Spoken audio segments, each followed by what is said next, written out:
Okay, everybody, welcome to another episode of On the Wrist from Off the Cuff. Today we have another cool review for you from the brand Armida. A little bit about them. They were established back in 2011. They are out of Hong Kong, and basically they're a micro brand, guys. Now, as far as the type of watch, of course, this is a dive watch. Some key common characteristics and design language when you're looking for a dive watch.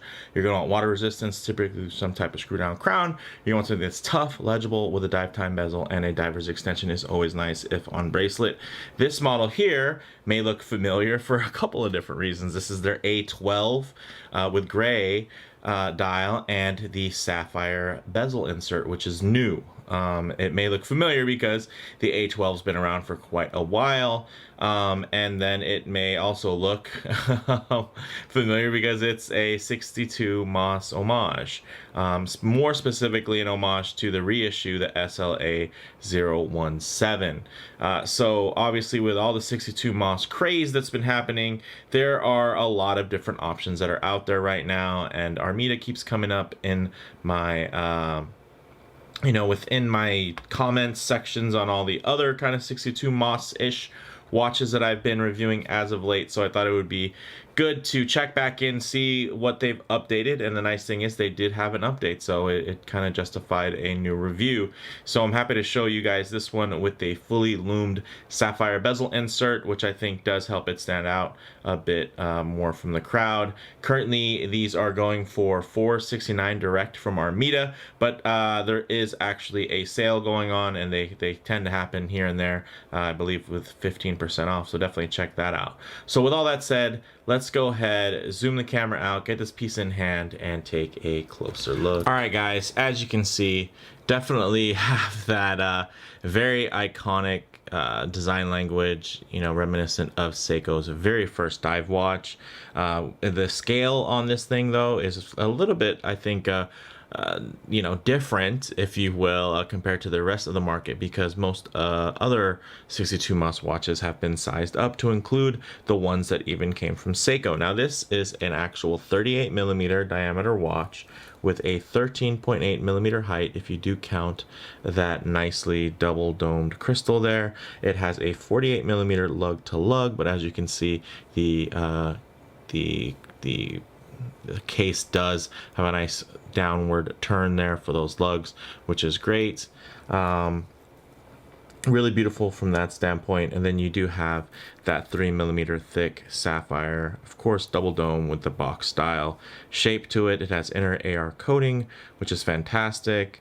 We do have a 120 click bezel here, so let's go ahead. Ooh, very nice. Definitely doesn't feel like a Seiko.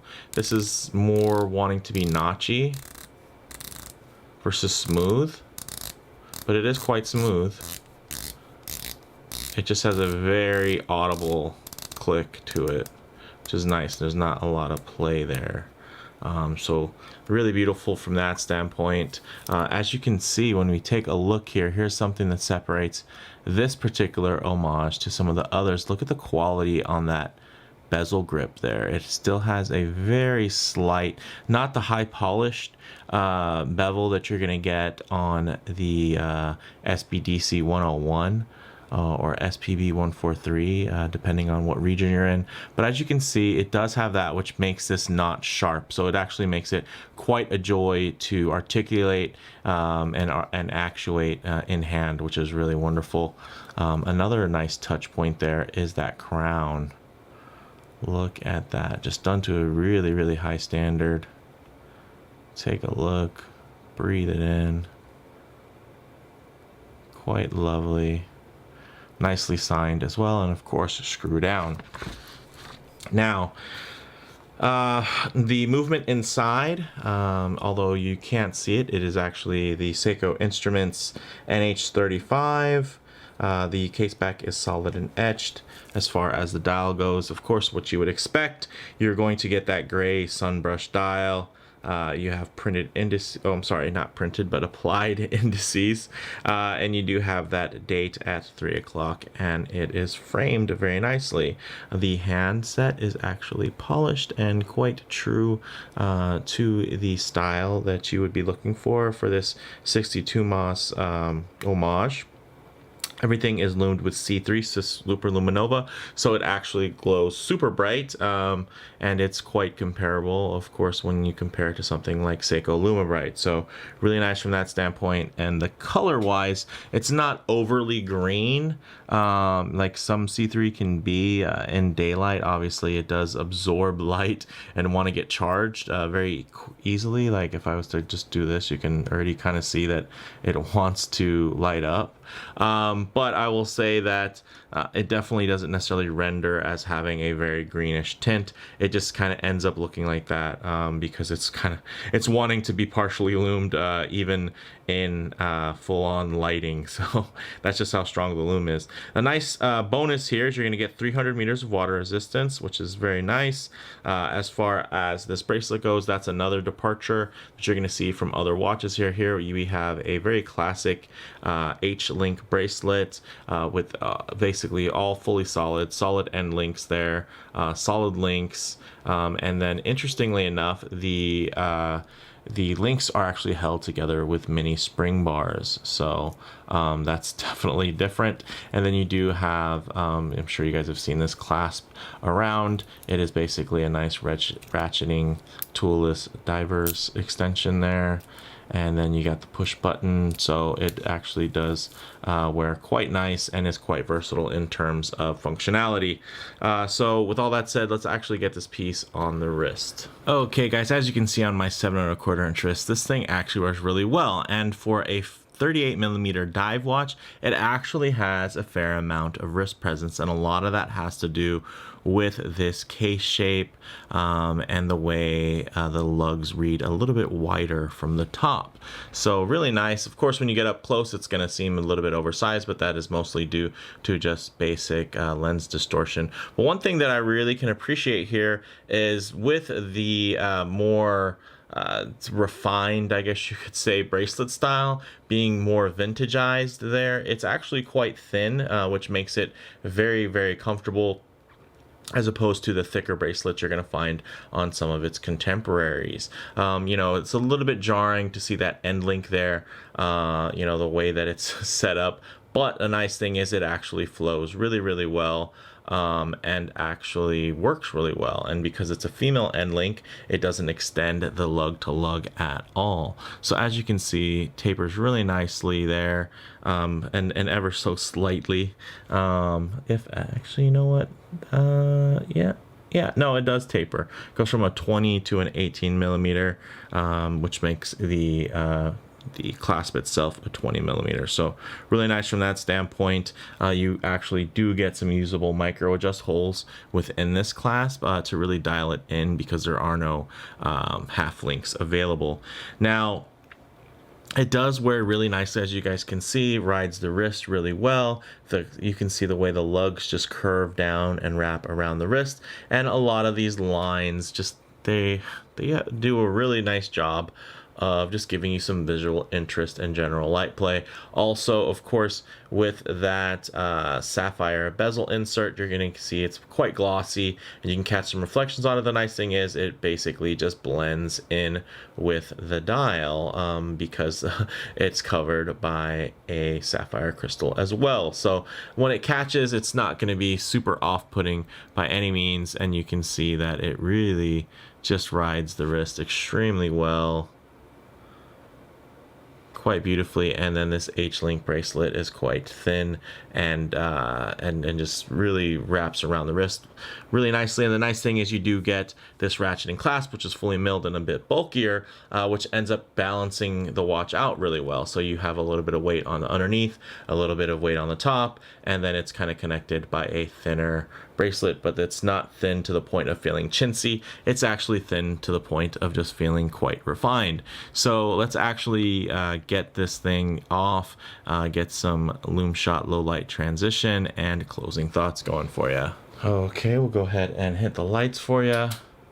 As you can see, that C3 is absolutely blasting away. The nice thing is you're seeing quite an even tone there when it comes to the bezel insert versus those nicely applied and fully filled indices there, and the handset. So it's a really nice balance all the way around, quite consistent looking, quite green, and quite bright. But one thing I really like to do here is get some light transition going, because you're not always going to be out in the middle of a field, you know, out in direct sunlight. A lot of times you're going to be in more transitional lighting, less than perfect, you know, in and out of a building, out from underneath an overhang, something like that, or maybe just in a vehicle. One other thing also is that the hot studio lights, although they do a great job of simulating direct sunlight, they also tend to wash out a lot of the imperfections. Here we can get in some harsher lighting situations where you can take a look at the way the brushing and finishing catches the light, just how uniform the light will glide over those links and brushing, and you can see here that it's actually quite nice. Obviously more of an industrial finish, definitely not to a luxury standard by any means, but it looks quite good and doesn't look you know, poorly done, or you know, like they cut any corners from an execution standpoint. Really nicely done from that perspective, and I gotta say, really liking that. And then obviously in the dark, really quite legible. You do have, of course, that cardinal point at the 12 o'clock that does read larger, and then you, since you have a date there at 3, you can also help orientate yourself very quickly in the dark. Also, you can see the way that this beautiful dial plays with the light. It does have that sun ray finish, so you're going to get more of a high contrast look. You're going to get very high highlights and very low lights. So really beautiful from that standpoint. And even when I try to kind of put it directly over, you're seeing still a lot of color shift and play on that dial. So guys, on the wrist, the smaller size, you know, it's very cool, but it also has a really nice wrist presence, which is a really cool surprise, and a bit of a balancing act that they've done with the visual weight versus the actual physical weight. So big props from that standpoint. As far as model variations go, definitely check for each batch configuration and availability on the site. Sometimes they'll do batches with different configurations. It's tough to say, and then sometimes they'll actually drop stuff off of the listings if they're not in stock, so you don't necessarily know what's available besides what's actually there for you to purchase. So definitely check around, sneak around, snoop around, especially right now, because there is currently a sale going on as of, you know, filming this particular review. Now, as far as comparable models go, guys, there's a lot of 62 mouse tributes out there that are flooding the market, from you know, everybody from micro brands to even Seiko themselves, and a few of them you've seen me review here. Now, this is a really nice middle ground, kind of in between price and quality, so it's something that I really enjoy, and the reason why I didn't want to do another comparison and show it, because I just really didn't want this review to be over long. I think this is quite a nice timepiece, and the quality really speaks for itself. I will probably do one more Uno Mas 62 Mas Comparo video with this and 2 other contemporaries, you know, at a later date, so stay tuned for that. But I did want to just focus on this particular timepiece because I think it does stand alone, apart from its aesthetic, with its build quality and its execution, that it's actually quite a really nice watch. So here, when we think about the bottom line, you know, if you're looking for more than a solid 62 Mas tribute, you know, the Armida A12 really offers qualities that stand on their own outside of the theme and deliver a compelling wristwatch that also happens to follow the visual brushstrokes of a historical and quite legendary dive watch from Seiko.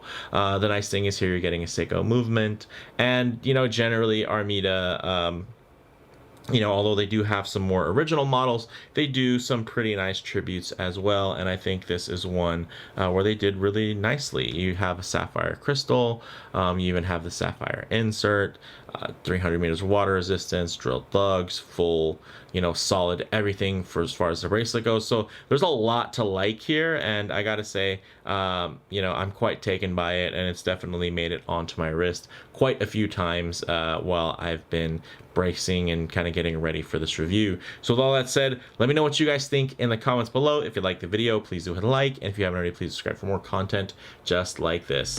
Thanks, guys.